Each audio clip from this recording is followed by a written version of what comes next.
Hello, everyone, and welcome to this week's book release roundup. This week, we're actually back on track, so I have more than one book for everybody. So that's awesome. I feel like I'm finally hitting my stride again. I finally feel back to being me. I'm not, sick, and I'm not all my time shunted into something else. So here you go. Let's get into it.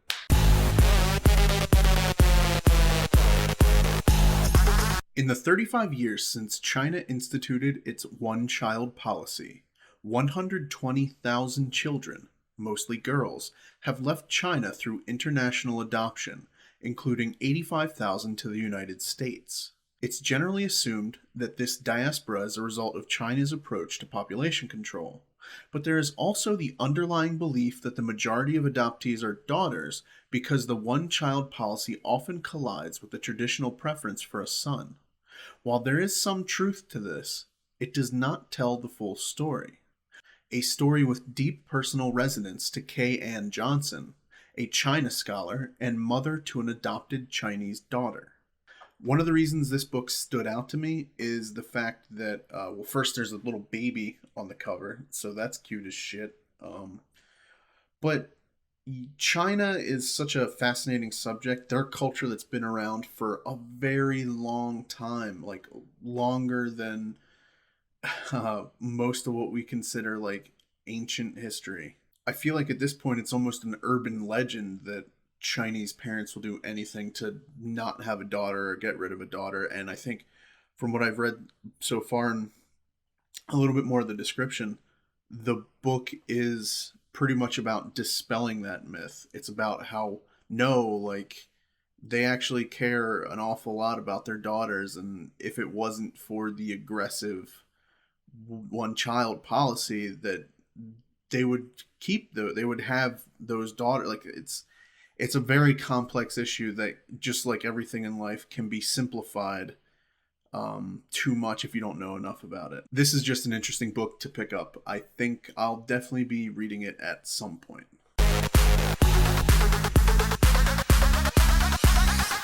With her irresistible urge to tell a joke in every situation, even when she really, really shouldn't, 12-year-old Jacky Ha-Ha loves to make people laugh. And cracking wise helps distract her from thinking about not so funny things in her life, like her mom serving in a dangerous faraway war and a dad who's hardly ever home. But no matter how much fun Jacky has, she can't seem to escape her worries. So one starlit night, she makes a promise to keep her family together, even if she has to give up the one thing that makes her happy. But can she stop being Jacky Ha-Ha, if that's who she really is? I don't think I've ever read any of James Patterson's books, but this one seems interesting. The cover was what stuck out to me initially. It's very well illustrated, and following that up with the title Jacky Ha-Ha, it makes it very intriguing for me, and it's something that I would like to check out. And apparently on Amazon, it is one of the best books of the month. It's an editor's pick, so there you go. Pick it up yourself.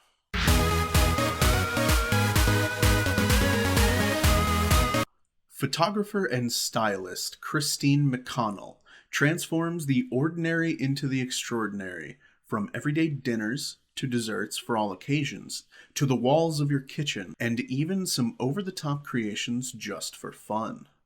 Taking inspiration from the likes of Tim Burton, Alfred Hitchcock, and Vincent Price, and mixing in a dash of Stepford Wife, McConnell's baking and home do-it-yourself projects are a league above and beyond anything you've seen before. So the cover was what really brought me into this piece first. I mean, look at it. There's like a head and a cat lobster monstrosity thing and an attractive woman. So you do the math here. I didn't know who this person was before seeing this book, but I went and looked at her Instagram, and she has a pretty good following. I think it's like 230 some thousand, 240,000 people, and it seems like she does really cool, interesting things, takes some pretty cool photos. Anyway, if you like baking and you like Tim Burton, then, and actually there's a couple friends that I know that would probably be super into this book. So You out there, friends that probably aren't watching this video, get this book. You know who you are. You know. So yeah, if that's your thing, pick it up.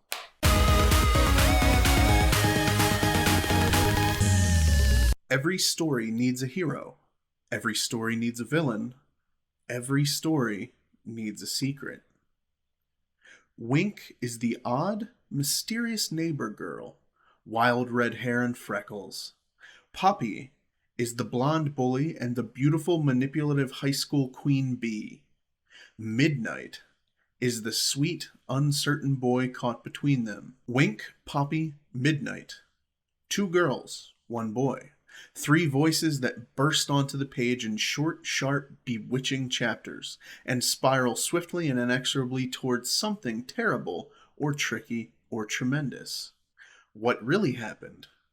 Someone knows. Someone is lying. So the title is interesting. It without even understanding or seeing what genre the book is in, I think the title kind of hooked me and gave me a little idea, a little feeling of what this book might kind of be. And the description didn't disappoint. It seems like a really interesting book. Who doesn't love a good love triangle? Although I don't know how old these kids are.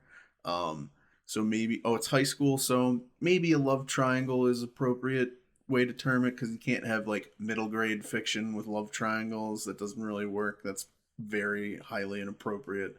I like the setup. I like the idea that we have these 3 distinctly different characters and that there is somebody pulled between the 2 of them. Since his creation, Batman has been many things. A 2-fisted detective, a planet-hopping gadabout, a campy pop art sensation, a pointy-eared master spy, and a grim and gritty ninja of the urban night.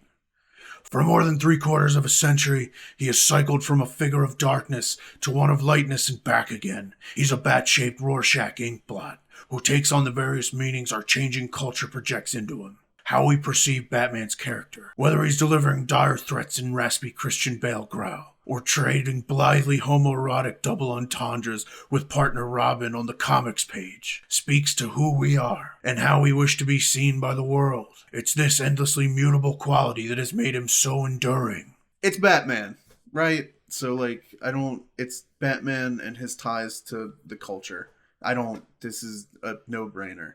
Get a Batman. Get the Batman book. Get the Batman. Get the Batman book. The Batman book. Get it. You know you want to. So that's all the books for this week. I hope you saw some things that you like. Links to all the books are down in the description.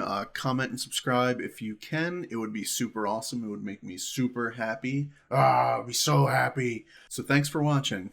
And as always, I'll see you next week.